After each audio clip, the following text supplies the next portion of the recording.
Assalamualaikum warahmatullahi wabarakatuh.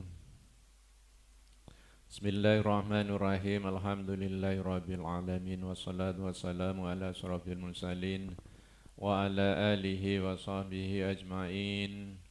Qalu subhanaka la ilma lana illa ma 'allamtana innaka antal alimul hakim. Qala al-musannifu rahimahullah wa nafa'ana bi ulumihi fid dharaini amin. Ini saniki halaman 11 niku nggih. Wa dzukira fi tafsirin akhar. Niki kelanjutan tafsir ayat subhanalladzi khalaqal azwaja kullaha mimma tumbitul ardu wa min anfusihim wa mimma la ya'lamun. Wa mimma la ya'lamun niku kala wingi sampun wonten penafsiran awal, penafsiran saking Syekh Al-Wahidi nggih kala wingi niku.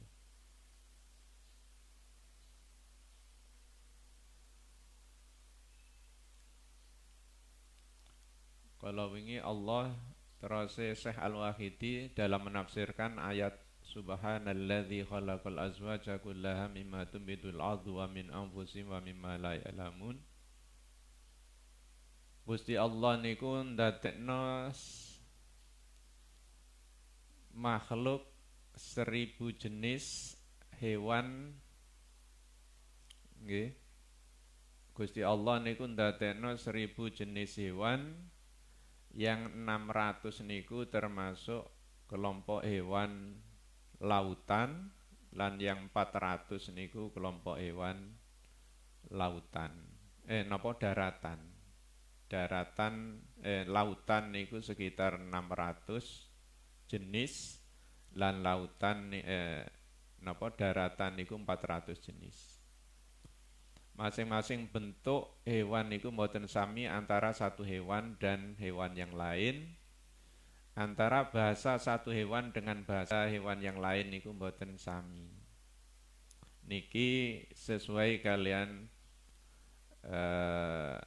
kawontenan surah Ar-Rum ayat waqtila fi alsinatikum wa alwanikum inna fi dzalika laayatil alamin. Artinya Gusti Allah niku ndadekno makhluk niku pasang-pasangan mboten ijen-ijenan. Gusti Allah ndadekno langit niku sebagai pasangan dari bumi. Gusti Allah ndadekaken swarga niku sebagai pasangan neraka. Gusti Allah ndadekaken matahari sebagai pasangan rembulan. Gusti Allah ndadekno donya sebagai pasangan akhirat. Gusti Allah ndadekno malam hari sebagai pasangan siang hari. Gusti Allah ndadekno ilmu sebagai pasangan amal. Gusti Allah ndadekno wong lanang sebagai pasangane wong wadon.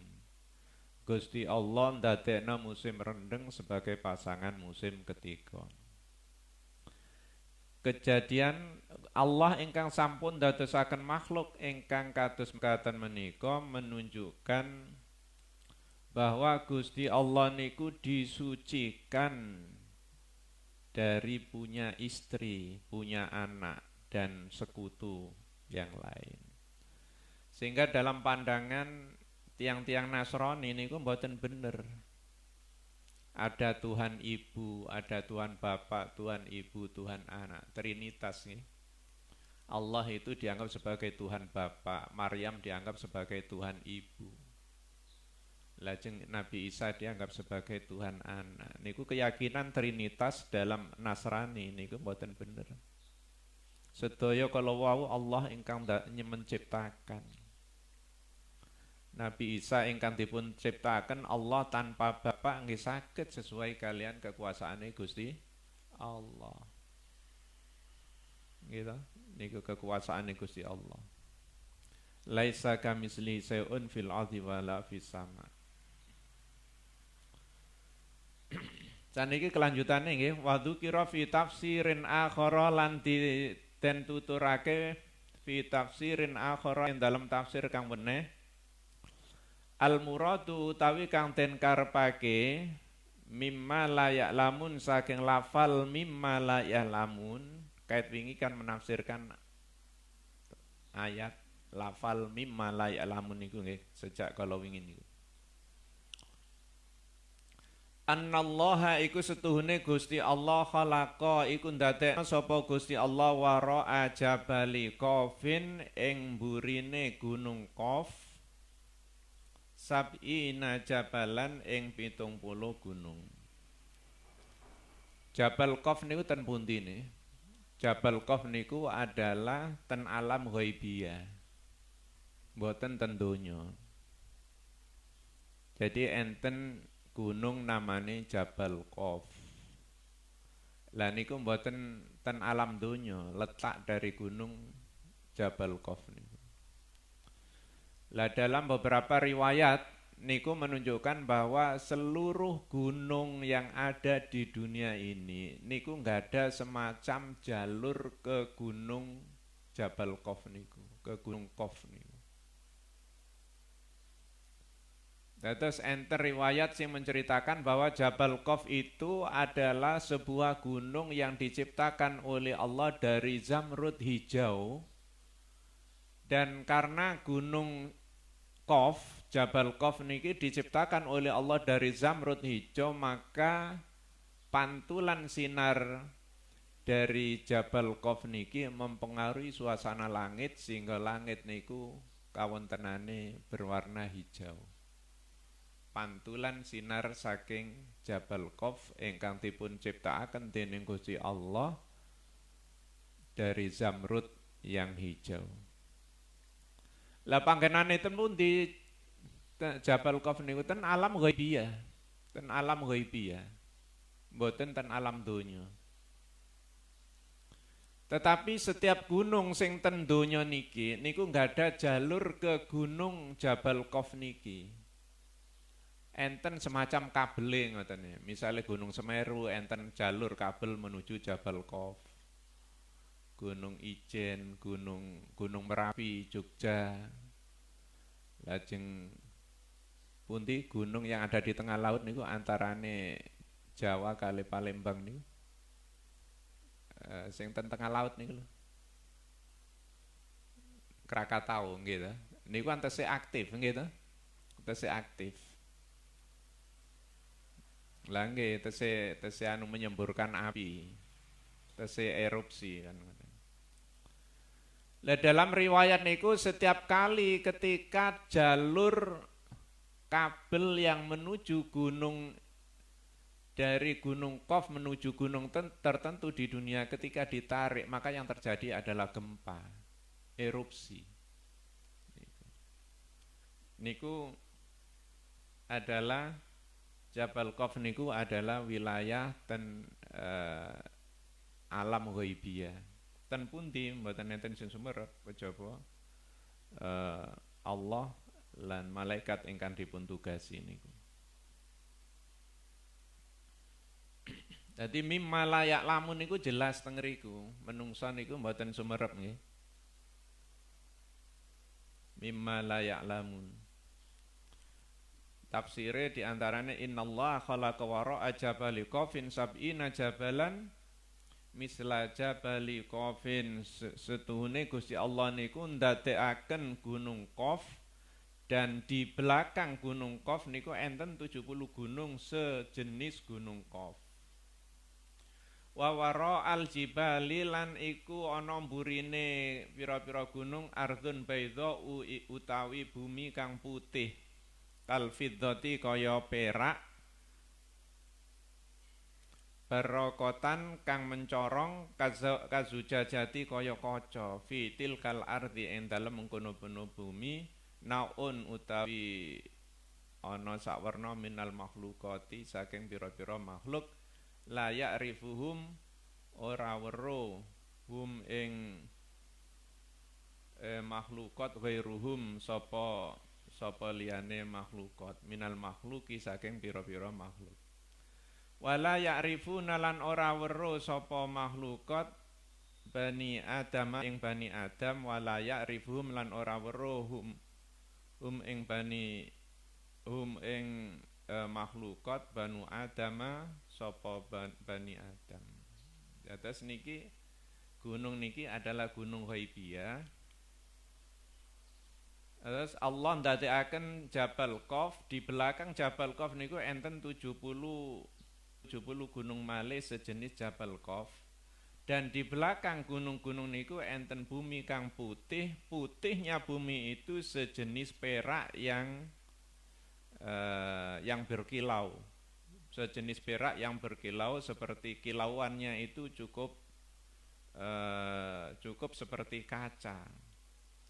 Dan di masing-masing bumi niku ada sejenis makhluk, yang makhluk itu tidak diketahui oleh makhluk yang lain kecuali makhluk itu saja yang tahu. Dan makhluk itu juga tidak mengenal manusia, tidak mengenal Bani Adam, dan manusia pun juga tidak mengenal makhluk itu. Niku makane ayat niki mami mala ya'lamun. Jadi Allah ingkang menciptakan semua jenis yang berpasang-pasangan, seluruhnya itu tumbuh dari bumi dan dari diri manusia dan dari sesuatu yang tidak diketahui oleh manusia. Makanya penafsiran ini ingkang kados mekaten menika. Wa qala lan usdawu sapa Kanjeng Nabi alaihi salatu wassalam, ra'aitu ningali ingsun Lailatul Mi'raj ing dalem wengine Mi'raj.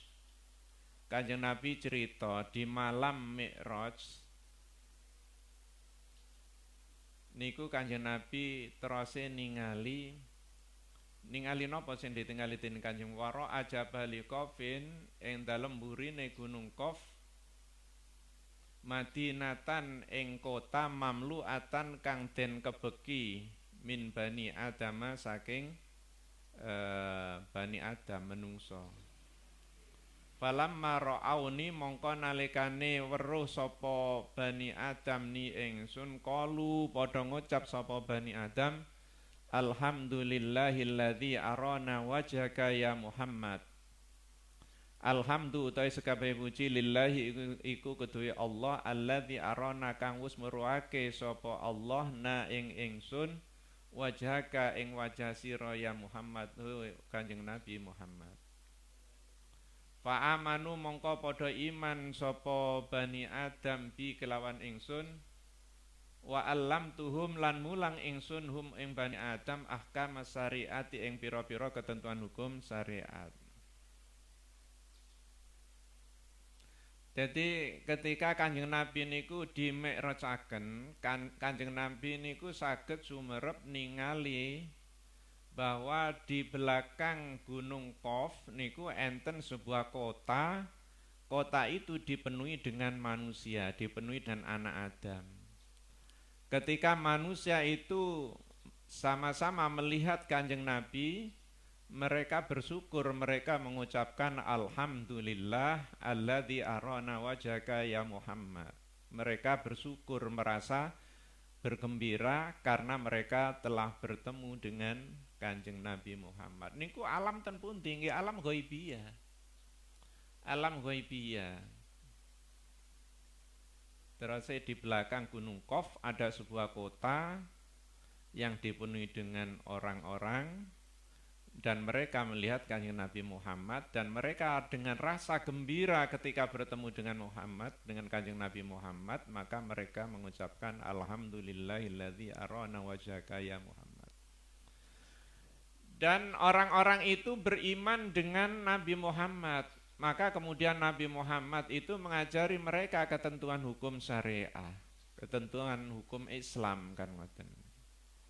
Jadi Mi'raj berarti alam ghaibiyah, alam langit, alam samawat gitu. Makane ten penafsiran ten awal wau boten enten sing sumerep kejaba namung makhluk niku piyambak.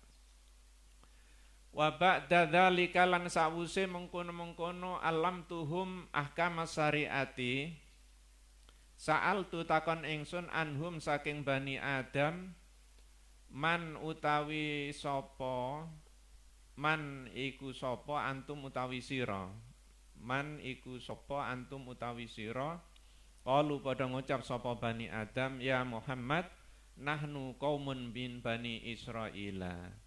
Muhammad, nahnu utawi ingsun qaumun iku kaum min bani Israila saking bani Israel.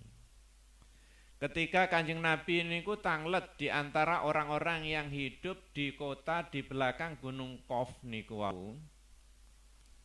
Niku sakjane sampai niku sapa to? Orang-orang yang hidup di kota yang dipenuhi dengan manusia dan kota itu berada di belakang Gunung Qaf. Mereka menjawab, wahai Nabi Muhammad, kami ini adalah kaum Bani Israel. Lah kaum Bani Israel kok enten sing urip teng ngriku. Di alam ghaibiyah niku wau. Ten Mi'raj berarti di alam langit nggih ta? Di alam langit. Jawabe terus ngeten, falamma mata Musa mongko nalikane wis seda Musa sapa Nabi Musa alaihi salatu wasalam waqa'a mongko tumiba al-ikhtilafu apa perbedaan perselisihan pendapat baina Bani Israila ing antarane Bani Israil. Wa dhahara lan pertelo al-fasadu apa kerusakan. Faqatalu mongko padha mateni sapa Bani Israil fi sa'atin wahidatin ing dalem sak jam. Ing dalem jam kang suwiji salasatan wa arba'ina nabiyan ing 43 nabi. Wa ba'da qatlil anbiya'i lan ing dalem sakwuse mateni pira-pira nabi dhahara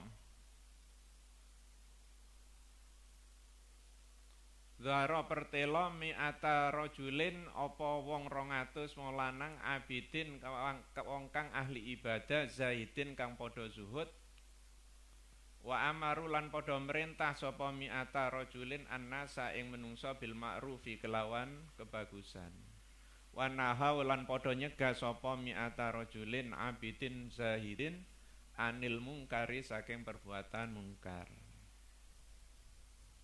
Wa fi dzalikal yaumi lan ing dalem mengkono-mengkono dina qatalahum matenihum ing mi'ata rajulin abidin zahidin Banu Israila sapa pira-pira wong Bani Israil. Fadhara mongko pertelo benahum ing antarane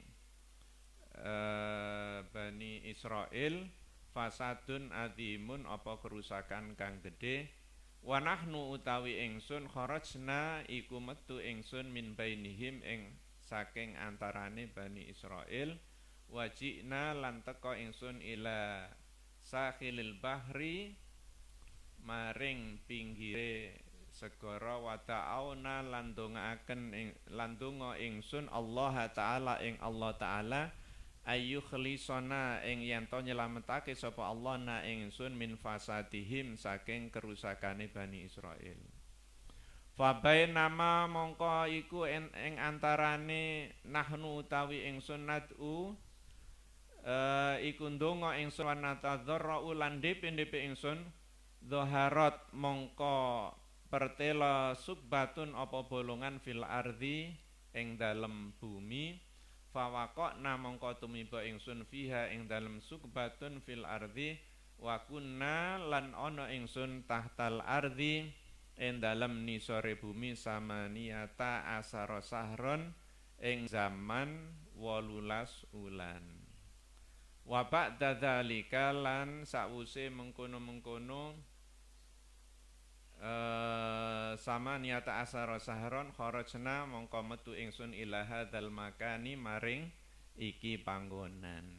Lah niki kaum Bani Israil sing ditemui Kanjeng Nabi waktu Kanjeng Nabi di Mi'rajaken niku dikumpulaken ten salah satu kota yang berada di belakang gunung Qaf. Lah mereka bercerita datang Kanjeng Nabi ketika mereka ditanyai dening Kanjeng Nabi, "Man antum?" Qalu ya Muhammad, kami ini adalah kaum Bani Israel. Kami ini adalah kaum Bani Israel yang baik-baik, ngoten mungkin ceritanya. Lajeng mereka itu cerita ketika Nabi Musa alaihissalam itu wafat, maka perselisihan di antara Bani Israel itu semakin parah. Percekcokan, perbedaan pendapat, perselisihan di antara orang-orang Bani Israel ini itu semakin parah. Maka kemudian yang terjadi adalah kerusakan di masyarakat Bani Israel. Sampai orang-orang Bani Israel itu dalam 1 jam saja itu membunuh 43 nabi. Dalam 1 jam saja orang-orang Bani Israel itu membunuh 43 nabi. Dan setelah mereka membunuh para nabi, maka muncullah ada 200 orang yang ahli ibadah. 200 orang yang ahli ibadah itu adalah orang yang juga zuhud. Mereka melakukan amar ma'ruf nahi mungkar sebagaimana yang dilakukan oleh Nabi Musa alaihissalam. Ternyata ketika 200 orang yang ahli ibadah dan ahli zuhud niku ketika melakukan amar ma'ruf nahi mungkar itu juga dibunuh oleh orang-orang Bani Israel. Dibunuh oleh orang-orang Bani Israel juga, maka tampak jelas kerusakan semakin parah di antara orang-orang Bani Israel ini. Lah orang-orang yang hidup di belakang Gunung Qaf ini adalah orang yang keluar di antara mereka. Mereka tidak tahan atas kelakuan jahat yang dilakukan oleh orang-orang Bani Israel, membunuh 43 nabi dalam 1 jam. Kemudian orang-orang baik yang sekitar 200 orang melaksanakan dakwah sebagaimana yang dilakukan oleh Nabi Musa, itu juga dibunuh oleh mereka. Lalu orang yang baik-baik ini keluar ke pinggir pantai. Kemudian mereka berdoa kepada Allah agar Allah menyelamatkan mereka dari kerusakan itu. Ketika mereka sedang berdoa, doa dengan khusyuk, doa dengan bertadarruk di hadapan Allah Subhanahu wa taala, maka tiba-tiba muncullah lubang bumi itu. Kemudian mereka jatuh di lubang itu dan mereka hidup di bawah bumi selama 18 bulan. Setelah mereka mengalami hidup di bawah bumi selama 18 bulan, kemudian mereka keluar di tempat sebagaimana yang ditemui oleh Nabi Muhammad ketika Nabi Muhammad Mi'raj, yaitu mereka hidup di kota di belakang Gunung Qaf. Maka Gunung Qaf itu adalah ada di alam samawat, alam ghaibiyah.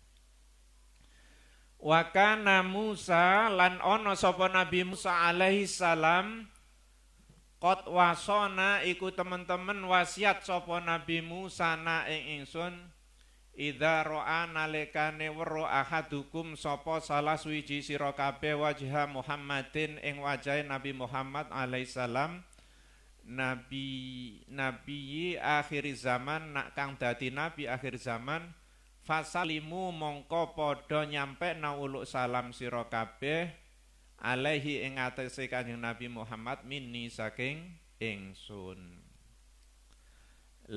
Lajeng tiang-tiang sing ditemui dening Kanjeng Nabi wekdal Mi'raj niku wau, mereka mengatakan, wahai Kanjeng Nabi Muhammad, Nabi Musa alaihissalam niku sampun titip salam dateng kita sedaya niki. Menawi kita sedaya niki kepanggih panjenengan bahwa Nabi Muhammad itu adalah nabi akhir zaman, mongko padha nyampe no salamku maring Kanjeng Nabi Muhammad. Mangkane faqalu mongko padha ngucap sapa Bani Israel sing hidup di kota di belakang Gunung Qaf niku wau, mereka mengucapkan alhamdulillahilladzi arona wajhaka.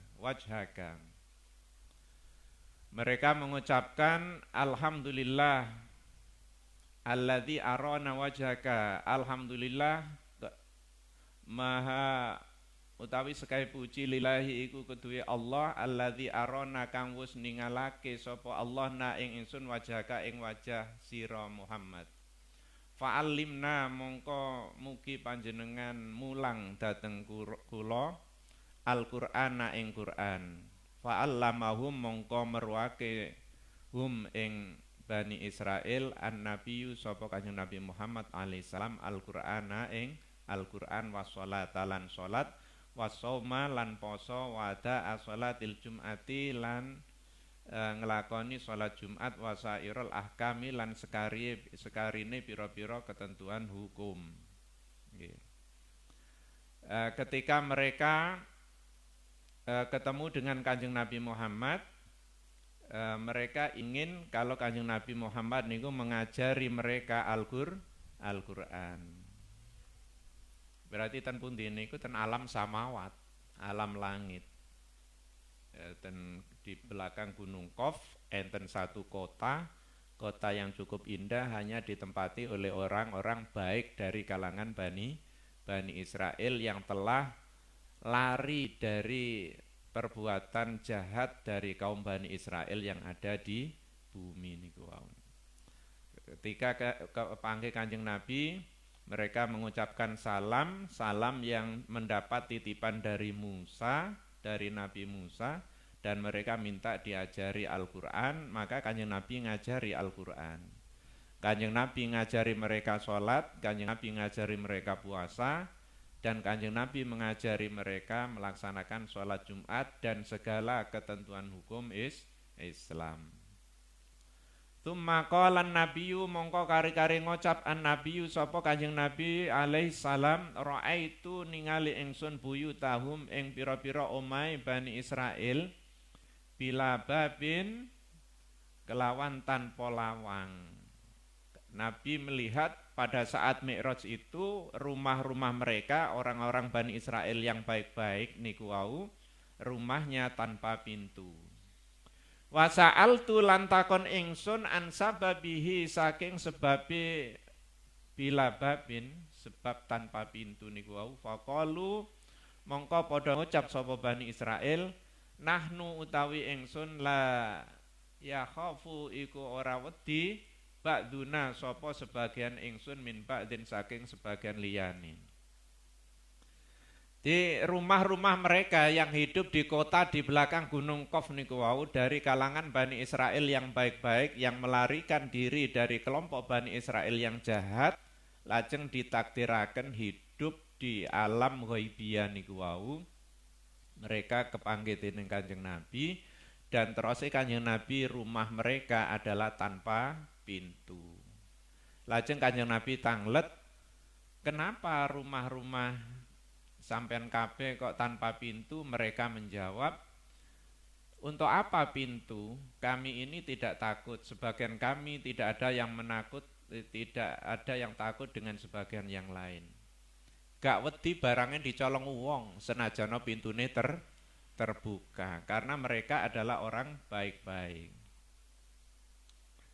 Tsumma qala mongko kari-kari dawuh sapa Kanjeng Nabi alaihi salatu wasalam raaitu ningali ingsun judura buyutihim ing temboke pira-pira omahe Bani Israil mustawiyatan iku padha kabeh. Jadi mungkin tinggi temboke padha, warna temboke padha.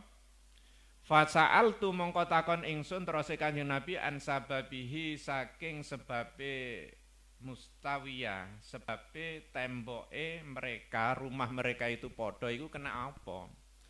Faqalu mongko padha jawab sapa Bani Israil nahnu utawi ingsun fil qalbi ing dalem ati sawaun iku padha. Jadi rumah mereka terusnya Kanjeng Nabi, rumah Bani Israil yang hidup di kota di belakang Gunung Qaf itu ternyata temboknya adalah sama dan mungkin warnanya juga sama. Lajeng Kanjeng Nabi tanglet, kenapa tembok rumah sampean kabeh iku padha? Mereka menjawab, karena hati kami ini sama.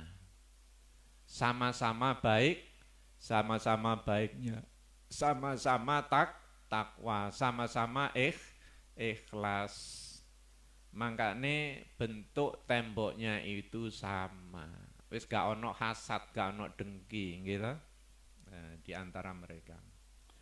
Tsumma qala mongko kari-kari dawuh sapa Kanjeng Nabi alaihi salamu Ra'aitu ningali ingsun masajidahum ing pira masjid-masjide Bani Israil baidatan iku padha adoh min buyutihim saking omahe Bani Israil fasa'altu mongko takon ingsun an sababi saking sababe masajidahum baidan faqalu mongko padha ngucap sapa Bani Israil inna sawaba setuhune ganjarane man wong ata kang teka sapa man al masjida ing masjid min makanin baidin saking panggonan kang adoh azyatu iku luwih tambah akeh min sawabi tinimbang ganjarane man wong atahu kang teka sapa man hu ing masjid min makanin qaribin saking panggonan kang parek.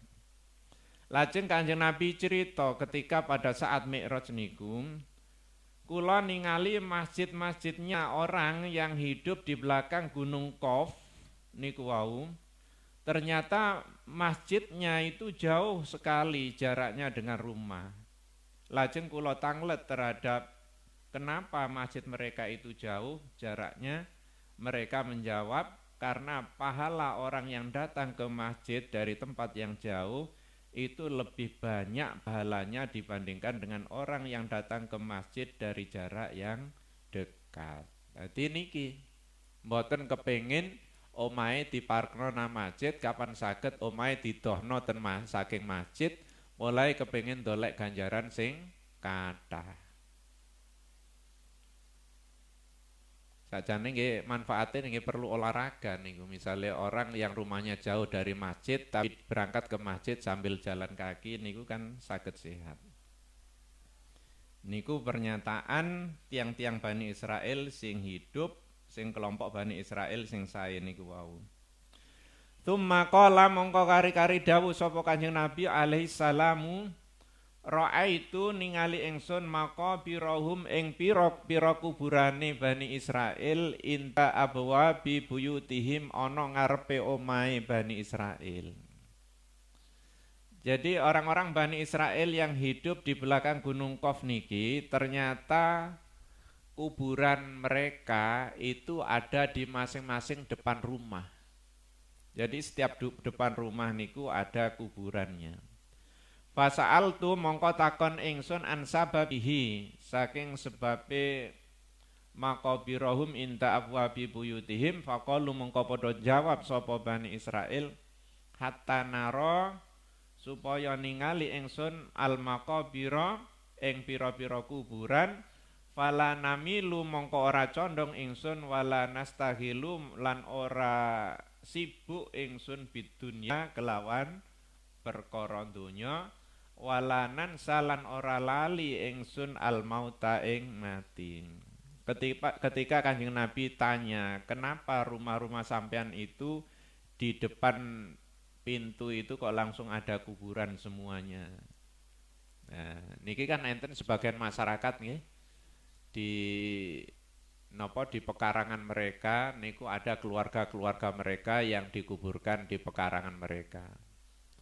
Baik di depan rumah atau di belakang rumah. Kados ten Madura niku kan kathah kuburan di sekitar pekarangan rumah. Tapi ten Lamongan niku jarang. Mboten enten. Enten tapi gedhe kan. Niku ketika Kanjeng Nabi tanglet, kenapa di depan rumah sampean itu banyak kuburan-kuburan keluarga niku? Jawaban mereka adalah supados kula sedaya niku saged ningali kuburan niku setiap saat sehingga ati kula lan keluarga niku mboten selalu condong dateng selain kuburan. Kita tidak hanya sibuk dengan dunia lalu melalaikan mati. Supados kula sampean kabeh niku selalu ingat mati. Tiang niku kapan selalu eling mati maka perilakunya adalah perilaku kebaikan, perilaku yang untuk sangu mati. Terserah kula sampean kabeh benjing, misale sampean gawe omah, misale pekarangane luas, lajeng rencana di depan rumah itu didirikan kuburan misale. Kapan kula sampean kabeh niku merancang ngoten niku berarti kados tiyang Bani Israel sing sae-sae niku wau sing diselametake dening Gusti Allah sehingga mereka hidup di satu kota yang khusus orang Bani Israel yang baik-baik niku wau. Di depan rumahnya ada kuburan. Tsumma qala mongko kari-kari dawuh sapa Kanjeng Nabi alaihi salam ra'aituhum ningali ingsun hum ing Bani Israil la yadhakuna iku ora tau guyu sapa Bani Israil fasa'altu mongko takon ingsun terus Kanjeng Nabi an sababihi saking sebabe ora tau guyu la yadhakuna faqalu mongko padha ngucap sapa Bani Israil innadh-dhahka setuhune guyu yusawidu iku ngirengake apa guyu alqalba ing ati falidzalika mongko krana mengkono yusawidul qalba la nadhaku orang guyu ingsun. Jadi di antara orang-orang yang hidup dalam komunitas masyarakat Bani Israel yang baik-baik kalau wau niku ternyata mereka terus Kanjeng Nabi tidak pernah tertawa sama sekali. Lajeng Kanjeng Nabi tanglet terhadap mereka niku dan jawaban mereka kenapa mereka tidak pernah tertawa karena tertawa itu bisa mengotori hati. Tertawa niku saged ngirengaken ati. Napa malih tiyang sing biasa begecekan kan ngoten niku. Kasratu dhahki ten hati selintune kan enten. Kasratu dhahki tumitul qalba. Orang itu kalau terlalu banyak tertawa maka hatinya bisa mati. Kenapa hatinya bisa mati? Karena orang kalau terlalu banyak tertawa itu lupa apa yang terbaik bagi dirinya. Lupa. Hatinya menjadi hitam. Oleh karena tertawa itu bisa mengotori hati, maka mereka tidak pernah tertawa. Kanjeng Nabi niku nggih nate senyum, tapi senyumnya Kanjeng Nabi niku terukur. Terukur niku mboten melebihi batas. Ning guyu niku nggih sak wentara, nggih sak ukuran guyu, tapi mboten sampai lepas, sampai melampaui batas kan ngoten. Oleh karena itu sebenarnya dunia pelawak itu sebenarnya adalah dunia yang bertentangan dengan ini. Tsumma qala mongko kari-kari dawuh sapa Kanjeng Nabi alaihi salatu wasalam sa'altu takon ingsun anhum saking Bani Israil hal takununa ana ta ana sira kabeh marda iku lara qalu padha ngucap sapa Bani Israil al maradu utawi lara kafaratu dzunubi iku lebur pira-pira dosa. Fanahnu mongko utawi ingsun la nadznibu iku ora tau dosa ingsun. Pertanyaan Kanjeng Nabi berikute, dulur-dulur, apa to sampean kabeh iku wis pernah lara, pernah sakit? Mereka menjawab, sakit itu sebenarnya adalah penghapus dosa. Sakit itu adalah sesuatu yang bisa menghapuskan dosa. Sementara kami ini adalah orang yang tidak pernah melakukan dosa, maka mereka tidak pernah sakit. Makanya suatu saat menawi kula sampean kabeh niku ditakdiraken dening Gusti Allah, ditakdiraken sakit, maka sesungguhnya sakit niku bisa menghapus dosa kula sampean kabeh. Ojo dipahami bahwa sakit itu bagian dari azab, tetapi bagi kita, bagi orang-orang yang beriman, maka sakit itu bisa dijadikan sebagai penghapus dosa. Nabi Ayub contohnya niku kurang apa sakite Nabi Ayub. Pun entek-entekan sakite Nabi Ayub. Tapi krana keimanane Nabi Ayub tesih kuat, maka Gusti Allah nggih pada saatnya likulli da'in dawaun. Setiap penyakit itu ada obatnya kecuali mati, kecuali tiang ingkang sampun dipun takdiraken mati. Sepanjang tiang menika tasih dipun takdiraken urip, maka tiang menika lamun lara tesih angsal tombo, kecuali tiang ingkang sampun dipun takdiraken mati dening Gusti Allah. Maka sebenarnya sakit niku adalah menjadi penghapus dosa kula sampean kabeh. Mane ketika orang-orang Bani Israel niku ditangleti apa to sampean kabeh iku gak pernah loro. Mereka menjawab mboten nate sakit, karena sakit itu hakikatnya adalah penghapus dosa. Sementara kita ini terus jawaban mereka adalah orang yang tidak pernah berdosa. Tumma qala mongko kari-kari dawuh sapa Kanjeng Nabi alaihi salat wasalam, wa sa'altu lan takon ingsun anhum saking Bani Israel, hal tazrauna ana ta nandur sira kabeh, apakah kalian semua itu menanam tanaman? Qalu ngucap sapa Bani Israel, na'am enggih. Nazra'u nandur ingsun wa nusallimu lan masrahaken ingsun ilallahi maring Gusti Allah, ila waqtil hasati maring waktu panen.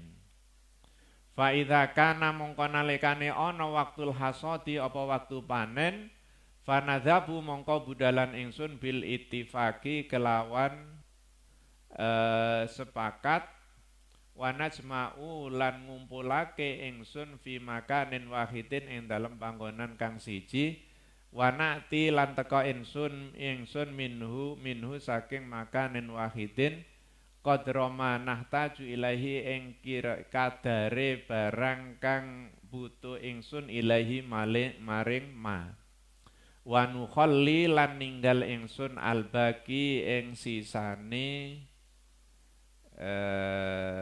niku wau hasil tanaman niku wau hunaka ing ana panggonan makanin wahid. Orang-orang mereka ini ditanya oleh Kanjeng Nabi. Pertanyaan Kanjeng Nabi berikutnya adalah, wahai saudara-saudara sekalian, apakah kalian semua menanam tanaman? Mereka menjawab, enggih Kanjeng Nabi, kami ini menanam tanaman, kemudian setelah menanam kami pasrahkan kepada Allah, kami bertawakal kepada Allah sampai waktu panen. Ketika waktu memetik hasil tanaman itu sampun tiba, maka kami sepakat dengan orang-orang yang lain, hasil tanaman yang telah kita panen niki dikumpulkan dalam satu tempat. Lah kita mengambil dari hasil tanaman itu sebatas yang kita butuhkan saja, selebihnya kita serahkan untuk orang lain yang dihimpun oleh satu tempat. Jadi mereka adalah bukan orang rakus. Mereka hanya memakan dari hasil tanaman itu sebatas yang mereka butuhkan.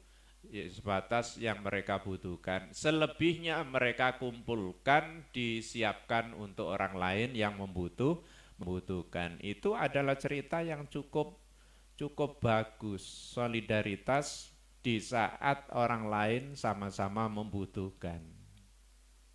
Mereka sepakat hasil tanaman itu dikumpulkan jadi satu. Mereka hanya mengambil sebagian yang sekiranya cukup untuk kebutuhan sehari-hari mereka. Selebihnya dikumpulkan di lembaga yang disebut dengan mungkin Baitul Mal untuk kepentingan bersama.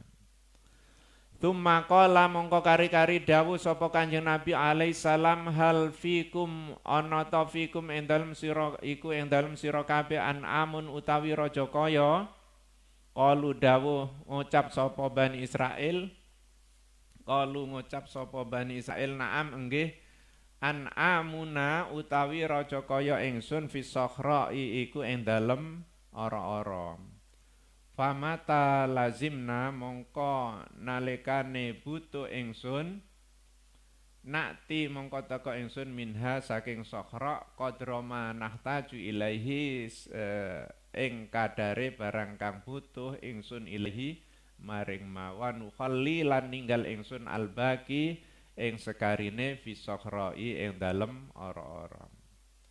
Pertanyaan berikutnya dari Kanjeng Nabi terhadap mereka orang-orang Bani Israel, wahai kawan, apakah sampean punya binatang ternak yang dipelihara untuk kebutuhan hidup? Mereka menjawab, enggak Kanjeng Nabi. Kami ini punya binatang ternak. Binatang ternak itu kita rawat di padang pasir yang bebas. Dan ketika kami butuh terhadap ternak itu, kami ambil sebatas yang kita butuhkan. Selebihnya, sisanya itu biarlah mereka ada di padang pasir. Artinya siapa butuh itu bisa mengambil. Tapi mereka adalah orang-orang yang tidak rakus sebagaimana orang yang hidup di dunia ini. Jadi mereka punya binatang ternak, binatang peliharaan, yang mereka lepas di padang pasir. Mereka hanya mengambil sebatas yang mereka butuhkan saja. Selebihnya mereka biarkan di padang pasir. Tergantung siapa yang membutuhkan. Wong api-api gitu. Tsumma qala mongko kari-kari ngucap sapa Kanjeng Nabi alaihi salat wasalam ra'aitu wujuhahum. Ra'aitu ningali ingsun wujuhahum ing wajah-wajah Bani Israel musfarratan ing pucet. Kuning-kuning pucet nggih. Fakultu mongko ngucap ingsun lima takunu krana apa takunu ana sira kabeh.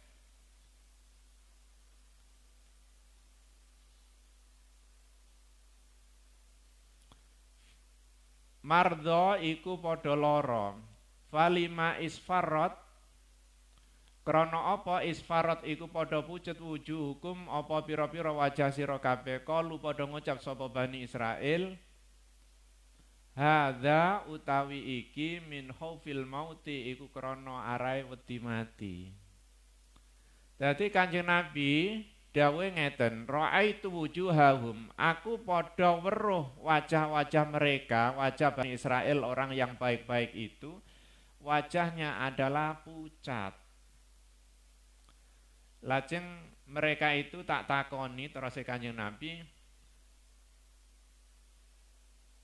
sampean kabeh iku tidak dalam keadaan sakit, tetapi kenapa wajah sampean iku pucat-pucat kabeh? Niki wau ngeten, mboten lima takunu tapi lam takunu mardha falima isfarrat wujuhukum. Sampean kabeh iku ora termasuk wong lara, tapi kenapa wajah sampean iku pucet kabeh? Mereka menjawab, keadaan wajah kula sedaya niki Kanjeng Nabi niku krana wedi mati. Jadi mereka adalah orang baik-baik, tetapi sekalipun mereka tidak dalam keadaan sakit, tapi wajah mereka dalam keadaan pucat. Ketika mereka ditanya oleh Kanjeng Nabi, sampean kabeh iku ora sakit, tetapi kenapa wajah sampean iku padha pucet? Mereka menjawab, min khaufil mauti, krana wedi mati. Tsumma qala mongko kari-kari dawuh sapa Kanjeng Nabi alaihi salatu wassalam, wa sa'altuhum lan takon ingsun hum ing Bani Israil hal yaksuru ana ta akeh fikum ing dalem sira kabeh al mautu apa mati kama yaksuru kaya barang kang akeh apa mati fina ing dalem ingsun. Qalu padha ngucap sapa Bani Israil na'am, nggih Kanjeng Nabi fi kulli sanatin ing dalem saben-saben taun janazatun enten sekian jenazah.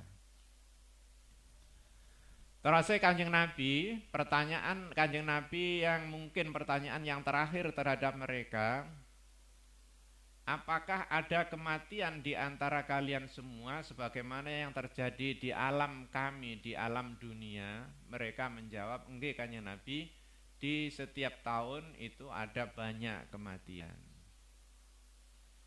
Fa fi alamil ghaibi lan iku ing dalem alam ghaib haulail qaumu utawi iki kaum kasirun iku akeh la ya'rifuhum ora weruhum ing haulail qaum ahadun sapa salah suwiji sira kabeh si Allahi kejaba namung Gusti Allah taala. Jadi mereka orang-orang Bani Israel yang baik-baik itu adalah orang yang hidup di alamul ghaib, alam ghaib. Mereka itu adalah jumlahnya adalah banyak, tidak satu pun orang di dunia ini bisa melihat komunitas mereka. Komunitas mereka adalah komunitas orang-orang Bani Israel yang melarikan diri dari komunitas Bani Israel yang jahat yang telah membunuh 43 nabi dan telah membunuh 200 orang-orang ahli ibadah dan orang ahli zuhud. Maka kemudian mereka masuk ke dalam lubang bumi, kemudian di bawah, hidup di bawah bumi itu kurang lebih sekitar 18 bulan. Lalu kemudian mereka dikeluarkan hidup dalam satu komunitas kota. Kota itu adalah di belakang Gunung Qaf. Ya, Gunung Qaf itu adalah ada di alamul ghaib sebagaimana yang sampun diceritakan panjang lebar dening Kanjeng Nabi kalau wau. Wa fi tafsir Syekh lan ing dalam tafsir Syekh Al-Wahidi anna fi alamil ghaibi setuhune iku ing dalem alam ghaib samaan ana langit wa ardon lan ana bumi wa jibalan lan ana pira-pira gunung wa bikharlon lan ana pira-pira segara wa arsan lan ana aras wa kursiyan lan ana kursi wa samsan lan ana srengenge wa qamaron lan ana rembulan wa nujuman lan ana lintang wa hadzal alamu utawi iki alam dunya indal wahadzal alamu lan utawi iki alam dunya inda alamil ghaibi ana sandinge alam ghaib kal qatrati iku kaya sak tetes minal bahri saking banyu segara. Jadi perlu kita pahami sesuai kalian tafsir Syekh Al-Wahidi kalau wau bahwa sebenarnya kehidupan yang ada di alam ghaib itu ada langit, ada bumi, ada gunung, ada lautan, ada aras, ada kursi, ada matahari, ada bumi, ada bintang. Sementara alam dunia tempat kita hidup niku, kalau dibandingkan dengan alamul ghaibi kalau wau itu hanya bagaikan setetes air laut. Nah, alam ghaib niku adalah sederetan seluruh lautan niku adalah alam ghaib, sedangkan alam dunia adalah hanya satu tetes air laut. Berarti alam dunia itu kecil. Makanya ora pantes dhewek niki petita-petiti misalnya membanggakan kita ini adalah orang pintar, kita ini adalah orang kaya, kita ini adalah orang berkuasa. Padahal kehidupan alam dunia ini hanya setetes air laut kalau dibandingkan dengan alam ghaib, seluruh air lautan itu adalah alam ghaib. Makanya apa yang perlu dibanggakan bagi kita?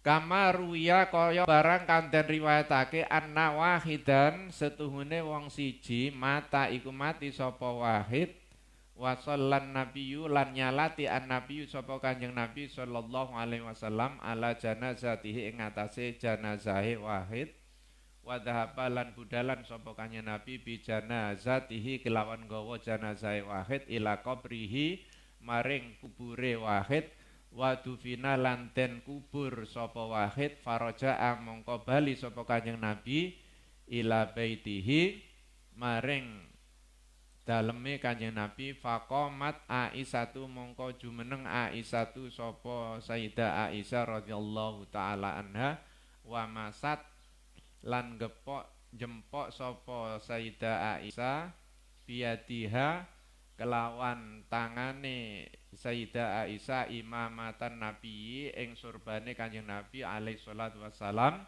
waqalat lan dawuh sapa Sayyidah Aisyah ya ajaban he gawokno temenan balat usteles imamatuka apa surban sira wahai Kanjeng Nabi wasaubuka lan dodot panjenengan wahai Kanjeng Nabi minal matori krana sebab udan. Wa fi dzalikal yaumi lan iku ing dalem mengkon-mengkono dina laisa ora ana fihi iku ing dalem dzalikal yaum matarun apa udan fa'alima annabiyyu mongko sumerap mongko weruh annabiyyu sapa Kanjeng Nabi alaihi salam anna Aisyata ing setuhune Sayyidah Aisyah radhiyallahu anha ra'at iku ningali sapa Sayyidah Aisyah matara alamil ghaibi ing udane alam ghaib. Faqala mongko dawuh sapa Kanjeng Nabi alaihi salam al yauma ing dalem dina iki bima kelawan apa ghataiti nutupi sira raksaki ing sira-sira kolat ngucap sapa Sayyidah Aisyah ghata itu nutupi ingsun roksi ing sira ingsun birida ika kelawan selendang panjenengan wae Kanjeng Nabi. Tumakola mongko kari-kari dawuh sapa Kanjeng Nabi alaihi salatu wassalam ya Aisyah tuhu Aisyah dzalika rida'u utawi mengkono-mengkono selendang qad rufi'a teman-teman dan ilangake anbasorika qad rafa'a teman-teman wis ngilangake apa rida anbasorika saking pening anbasoriki saking peningal sira wae Aisyah al-hijaba ing aling-aling faraaiti mongko ningali sira Aisyah matara alamil ghaibi ing udane alam ghaib. Wa qala lan dawuh sapa Kanjeng Nabi alaihi salatu wasallam ya Aisyah tuhu Aisyah wa fi alamil ghaibi lan iku ing dalem alamul ghaib matarun utawi ana udan wa ghamamatun lan ana mendung wa samsun lan ana srengenge wa qamarun lan ana rembulan la yaroha iku ora padha ningali ha ing kabeh iku mau illal auliyau kejaba para wali wassalihun lan pira-pira wong saleh.